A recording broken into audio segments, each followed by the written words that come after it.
so I've had a few questions about what I put inside my Operation Christmas Child boxes. So I'm just going to show you. This is for a boy, age 10 to 14. This is the box that's least likely to be packed.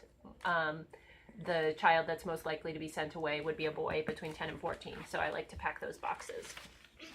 So to start off with, anytime I give somebody a gift, if I go to a birthday party or if I give them a gift at Christmas, I always tell them who it's from. So it's no different for Operation Christmas Child. We put a picture of our family and we tell them that we packed the box especially for them. We tell them where we're from.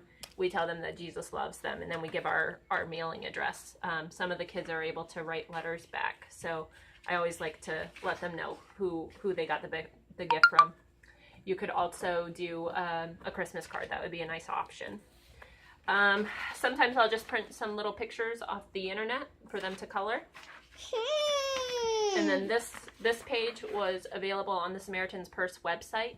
I got it at. That's right. It was filled out by my 4-year-old daughter. You color the state that you're from and the country that you're from.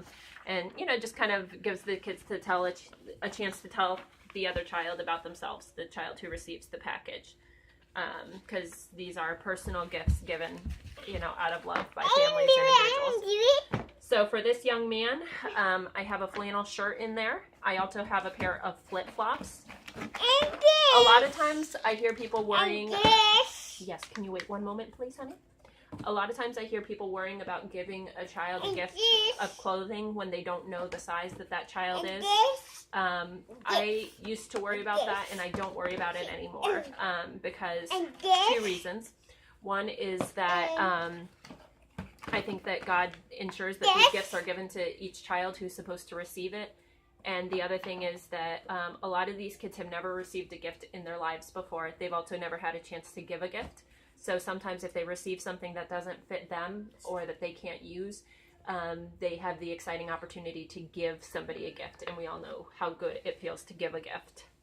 So next I have some items that a child would enjoy playing with. Here's a Lego set.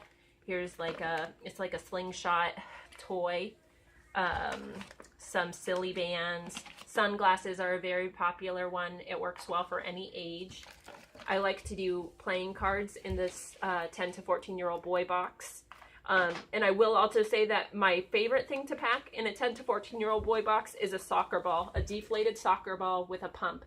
And you can get those at the store Five Below. And then you can get the pump at the dollar store. So that is one of the kids' favorite things to receive. In a lot of these countries, playing soccer is a really, really big deal. So then I also include these little things. I'll pick them up throughout the year. These ones I got at after Valentine's Day when they were on clearance.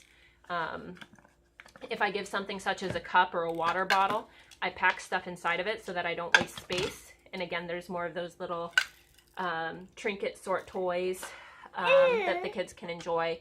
A washcloth is one of the favorite items that kids like to receive.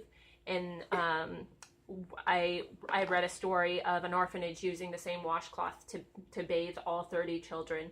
So when the kids receive their own washcloth, it's a really exciting opportunity for them to be able to clean themselves with something clean. These flashlights are great. Any kind of flashlight is good. If it's one that's going to require replacement batteries, be sure to put an extra set of batteries in there. I like these little keychain ones. And soap. I've also in the past gotten hand pump ones that can be recharged by pumping. And yes, this is soap, so including hygiene items is awesome. I include a comb in every box and a toothbrush in every box. We can't do toothpaste this year, so skip the toothpaste. But then also a bar of soap. This is going to go into a Ziploc bag to make sure that it's protecting the other supplies in the box so it doesn't get them ruined. But be sure to pick a soap that has a very mild smell. Kids in these countries aren't used to having their senses bombarded the way that we are in this country with perfumes. So here's a lid to that. Then I also am sure to pack school supplies, and school supplies is another favorite for the children. Many of them aren't able to go to school unless they have appropriate supplies.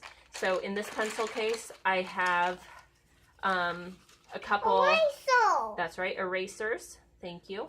I have a pencil sharpener. The pencil sharpeners, you can buy a 12-pack at the dollar store. So that's what I usually do. The combs, also 12-pack at the dollar store. Toothbrushes, 6-pack at the dollar store. So in the boxes, in the school supplies box, I include pencils and pens, as well as colored pencils or crayons. I tend to do colored pencils for the older children and crayons for the younger children. That's just personal preference.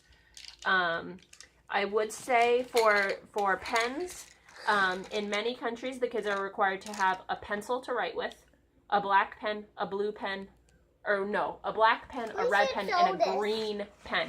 Green pens aren't commonly required in the U.S., but apparently in many countries they are required for the kids to attend school. Then I do a notebook.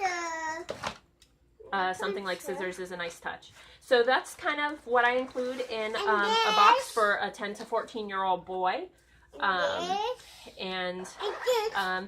That's it as far as items that go in the box. Thank you. Yes, that notebook. Thank you, Uliana. As far as items for this box, the other most important thing I would say is to be sure you're praying for each thing that you put in the box. I think that God really honors our prayers about this, and that this is close to His heart because children are close to His heart. And that is the end. Can I sew this one now?